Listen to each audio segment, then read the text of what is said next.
Welcome to the People First weekly webinar. I am your host, Todd Hendricks, and we're going to jump into some leadership talking today. Leadership talking today. Maybe I should figure out how to talk first. Leadership talk today. Anyways, today's topic is leading through the mess. What to do when change feels impossible. And this is going to, I think, apply to a lot of small businesses, solopreneurs, and businesses who are kind of getting their footing and starting to grow exponentially. This is a hard time. This is what I call like the crunchy time, where it's like, man, I know what I want to do, but I don't have the means or the resources to do those things yet. And I got to work extra hours, or I've got to ask people to work extra, or whatever it is. This is uncomfortable time because it's unprecedented territory for you and your business. Congratulations, you're making it. So take that as a pat on your back. This is a time where you're going to learn a lot about yourself. So we're going to talk about, as always, 3 key points. First point is why change fails and how to shift your approach. The second point we're going to talk about is how to lead with clarity, not certainty. Because when things are constantly changing, you're not going to have certainty, but you can have clarity, and clarity will drive that. And the third point is embracing iterative leadership in unpredictable seasons. So you can see the kind of the theme of today is unpredictability and not knowing what's going to happen, and just kind of this crunchy time of we're growing, but it doesn't feel good because it's not smooth and it's not, just what it needs to be yet. Welcome to business, and welcome to growing, and welcome to success, because this is what success looks like as well. So I know a lot of people out there, and you've heard this phrase a bazillion times. It says, get comfortable being uncomfortable. I hate that phrase. Because uncomfortable doesn't feel good, and having to get comfortable being uncomfortable. And I know other industries use this. I've heard that this in the military, but what I like better, and it means the exact same thing, but it puts you in a different frame of mind, is not be uncomfortable or be comfortable being uncomfortable. What I like to say is be professionally agile. I'm saying the same thing, but it puts you in a different frame of mind and gives you a different mindset. If you are professionally agile, you can adapt. I think about like running through the jungle. As a human, I'm going to be whacking my face on branches and, all sort of things. But if you watch like a deer or a jaguar or something like that run through the jungle or the woods, they're very agile. They're not getting hit by branches and tripping and stumbling. They're agile in their environment. And that's what I would want for us in leadership and in our businesses, to be professionally agile so that we can adapt to whatever it is that is coming our way. So let's go back to the first point, why change fails and how we can shift our approach. So change initiatives often fail due to a lack of buy-in or clarity. Now, I've done a couple of videos about my organizational change process. It is not hard to do, but it must be deliberate. And there are 5 steps to that. I'm not going to go through the whole thing right now in this video because I've already done that a couple of times. So you can go back, watch the other one, my organizational change process. That will give you in detail and a script of how to do it and what you need to say, the things that you need to consider. But kind of in general terms, it's not buy-in. And it's not necessarily clarity, it's your leadership. And when you fail to get the buy-in and have the clarity, you're not going to have people follow your leadership. So what do we need to do? We need to have the buy-in and the clarity. And how do we do that? By having purposeful and intentional conversations. Now, you may have somebody who is 100% bought in already. Great. Still have a conversation with them, but maybe it's a little bit shorter.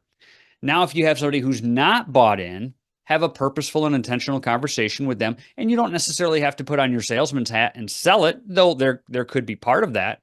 But have honest conversation, like, here's what we're going to do. Here's why we're going to do it. And sharing the why is huge. I'm working with a company right now, and they've said that all they do now, leadership, is share the why. And now their direct reports almost always just be like, oh, okay, great. Yep, understood. I understand where we're going and why we're going there now.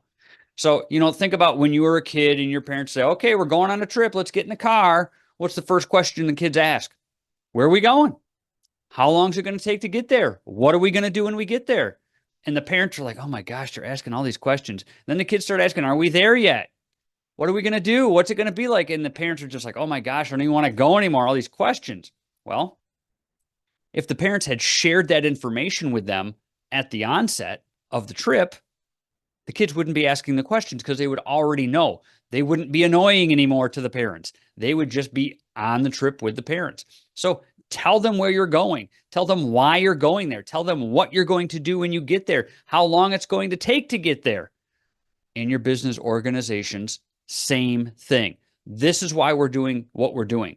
This is how we're going to do the thing. This is the benefit that we hope to achieve by doing this new thing.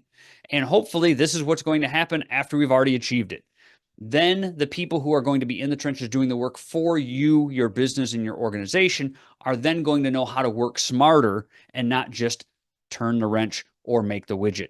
They're going to have informed decision making that they can make within their own realm and sphere of influence within your business and organization so that they can make good decisions. If they know, all right, we're supposed to have this project done in 2 weeks, and the reason that we're going to have this project done in 2 weeks is because we're up for a big contract renewal with this company, and it's really important. And a contract renewal means we not only get to keep everybody on payroll, but we get to hire a couple new people. Oh, hey, wow, this sounds pretty important. Now that I know that, I'm going to do my best because my best is going to make the company look the best, which is going to then retain my job, but maybe help other people get new jobs as well. So think about all of that. Start with small wins. You don't have to just knock it out of the park right away. Start with small wins. And the reason that I like to say start with small wins is because you can build on those. Like you had a good Thursday. Today's Thursday, September 25th. You had a good Thursday. If you have a good Thursday, you're probably going to have a good Friday. And if you have a good Thursday and Friday, then when you go to bed Sunday night and wake up Monday morning, you're not like, ugh. You'll be more like, last week ended pretty good. Monday's going to be a good day. Celebrate the small wins so you can build on that. And then once you start building on that momentum, things will start to carry themselves. But you as the leader, you have to celebrate those. You have to see them, celebrate them, know about them, and then share them. Because when leadership shares the wins, everybody gets excited, whether you think so or not. Maybe you walk around your office or your factory or your shop or wherever you're at, and you're celebrating these small wins. Maybe your employees are just like, oh, okay. But inside, they're like, oh, Todd's pretty excited about that. We must have done something really well. Good. All right. So point number 2, how to lead with clarity and not certainty. Mission, vision, and goals. Those 3 things for your business, your organization. Times can be crunchy. Times can be uncertain. Times can be messy. Yes. But if you adhere to your mission, your vision, and your goals, those 3 things, make sure all your decisions are focused on that. If you are focused on those things, you have clarity. And from point number 1, if you share the why, you share why you're doing what you're doing, that adds clarity to your mission, your vision, and your goals. You see how this kind of all starts to wrap together into one cyclical event? Yes. So share the why with your people. You don't have to have all the answers, but you do have to be the first person to stand up and walk in the direction of wherever it is that you're going. Remember, in an organization, 80% of the people in your organization or your business don't really care where you're going. If you're like, hey, we're going to go this way, they're like, okay. Or if you're like, all right, we're going to change course and go that way, they're okay. They're just kind of on the bus riding along with you. But they want to follow somebody, and they want to follow you. You are the leader, so when they follow you, you are setting the course for all of them. And once you start moving in that direction, they start moving in that direction. What do you automatically have when people start following you? You have momentum. And momentum is big in a lot of businesses. Clarity on purpose beats out detailed, controlled plans. Now, some of us are alphas, some of us are concrete sequential, pick your disc profile, whatever it is. And those of us who are, right-brained, concrete sequential, we have to have lists. And like me, I've talked about this. I'm a list person. I have lists all the time. Follow me throughout the day. Like I go to the grocery store and I bring my list because I might think of something when I'm parking my truck or whatever, And you have to have clarity. Now, if you have detailed plans that are perfect, but they're poorly executed, then you don't have a good plan. But if you have a mediocre plan executed to perfection, that will always win. And how do you do that? You have clarity. If everybody knows the destination, how you're going to get there, and why you're doing the thing that you're going to do, you have clarity. And if you have clarity, you don't have to, I'm not going to say you don't have to worry about having good plans. You always need to try to have good plans. But during these uncertain times, if you have clarity, then great. Like I'll give a really good example. My wife's company is going through this stage in their business right now. They're growing. They have a lot of just kind of crunchy times. It's like, oh man, we've got to do this, but we've got to do this. We don't have enough people. We need more people. We need, whatever. But they've maintained clarity with their mission, their vision, their goals, and most importantly, leadership continues to tell them the why. This is why we do what we do. This is what drives us. This is why we're here.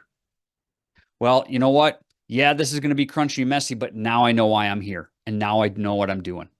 So think about that. Clarity always trumps everything else. Give your people clarity by sharing the why with them. They will thank you. Maybe not verbally, but they will. Third and final point, embracing iterative leadership in unpredictable seasons. Again, I'm going to go back to what I said, be comfortable being uncomfortable. No. Be professionally agile. Yes, 100%. Take small steps, review that, and then adjust. I've done a video about this term that I used to use a lot in education called formative assessment. And I'm going to break down formative assessment really, really simply for you so that you can understand it in basic terms. Any sports coach uses formative assessment. Think about the coaching process. Think about baseball, football, softball, volleyball, whatever sport you have ever participated in. Your coach has used the formative assessment process. And what did they do? They watched you perform whatever sport you're doing. Then they made notes about what you were doing well and what you needed to fix and do better. Then they gave you that feedback. Okay, Todd, you didn't do this right. Fix this. Then what did you do? You went and did it again. And then what did your coach do? They assessed you. 5 steps. It is a cyclical process. Formative assessment, review, adjust, perform, assess, review, adjust, reform, assess. Keep doing that over and over again.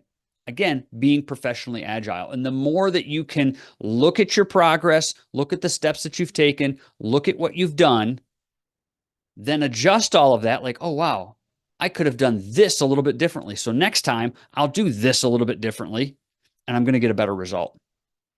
And then lastly, let your team adapt with you instead of resisting the change. So it's not like, hey, I'm going to do this and I'll tell you what to do. Invite them into the process. Like, hey, come here, team. I want you to see what I'm doing. And I want you to see where I'm leading us and taking us. And I want you to be part of this process. If you've ever watched, those of you who are old enough to remember the Bugs Bunny show, Looney Tunes, Bugs Bunny gets in all these different events and scenarios with all the people who are chasing him. And I remember one where he gets on this ship and he's sleeping and he accidentally gets loaded onto the ship and then he wakes up and now he's in the middle of the ocean and they're like, where are we going? Where are we going? What are we doing? And it was one of those times where it was like Bugs Bunny always adapted to whatever was going on, right? He was at first kind of the victim, like, oh man, I don't know what I'm doing here. But then all of a sudden now he's the captain of the ship and he's got the crew following him. And, it's comical, but Bugs Bunny is great at that because what did he always do? What's up, Doc? And he'd make friends, right? And now the crew wants to be with him, and he acts the part. You can do the same thing. You can bring your people into relationship with you. Show them where you're going, why they're doing what they're doing, and the benefit that everybody's going to receive when this is done well. And this is the most important part. You have to have that community, because you can't do this by yourself. Now, maybe you're a solopreneur and your job is just you. Fantastic. You don't need anybody else. Okay, simple. Then lead yourself, right? Share the why with yourself and let yourself know where you're going. But as soon as you have another team member, you have to communicate this with them. And maybe it is just somebody who's doing like your bookkeeping or your accounting or something that's not integral into the business. You still need to share with them the why and what you're doing and where you're going, because they will be able to better keep your books and better do your accounting because they know where you're headed. So all of that to say is, when change feels impossible, over communicate, share the why, stick to the mission, the vision, and the goals, and you will have clarity. And that's really what you need when times are uncertain and times are changing. And it's like, oh my gosh. And usually they're changing for the better because your business is growing, you're becoming more successful, whatever it may be. Share the why. Share the why and have clarity. And that is how you're going to grow your business and bring your people along with you. And while you're doing that, you're going to be training them. You're going to be multiplying yourself, and they're going to see what you do, and they're going to want to be like you as their leader. So I hope this has been helpful. If you have any questions, as always, feel free to reach out to me via email or social media, and we will see you next week.